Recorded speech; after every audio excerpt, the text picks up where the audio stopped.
25শে মে রাজনৈতিক তারুণ্যের রাজনৈতিক অধিকার প্রতিষ্ঠার সমাবেশ সফল করার লক্ষ্যে আজকের এই প্রস্তুতি সভার প্রধান অতিথি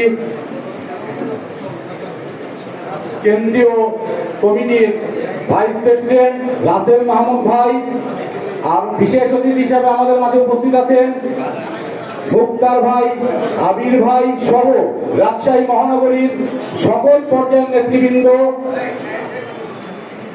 আপনারা যারা এখানে আজকের এই প্রস্তুতি সভায় উপস্থিত হয়েছেন, এই রোদে গরমে অনেক কষ্ট করে, সকলের প্রতি জানাই আমি আমার আন্তরিক শুভেচ্ছা ও অভিনন্দন।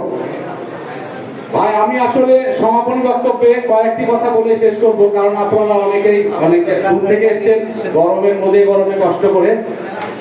তারপরে কেন্দ্রীয় নেতারা এখান থেকে চাঁপাইনবাবগঞ্জে যাবেন, ওখানে আরেকটা প্রস্তুতি সভা আছে।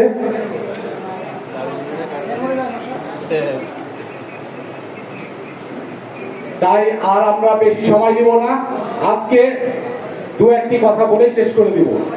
সংগ্রামী বন্ধুগণ, আমরা দীর্ঘদিন এই 17 বছর ফ্যাসিস্ট খুনি হাসিনার জালেম সরকারের বিরুদ্ধে লড়াই সংগ্রাম করে আসছি।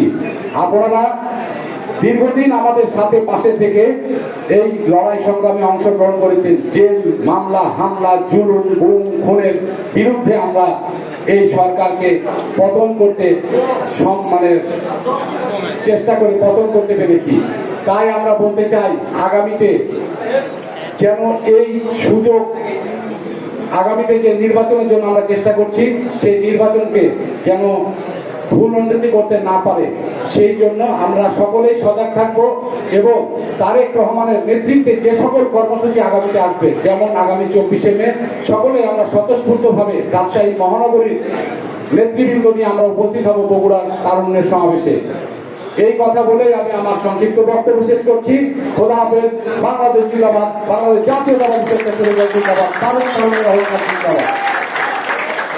আজকে প্রস্তুতি সভার এখানে সমাপ্তি ঘোষণা করছি।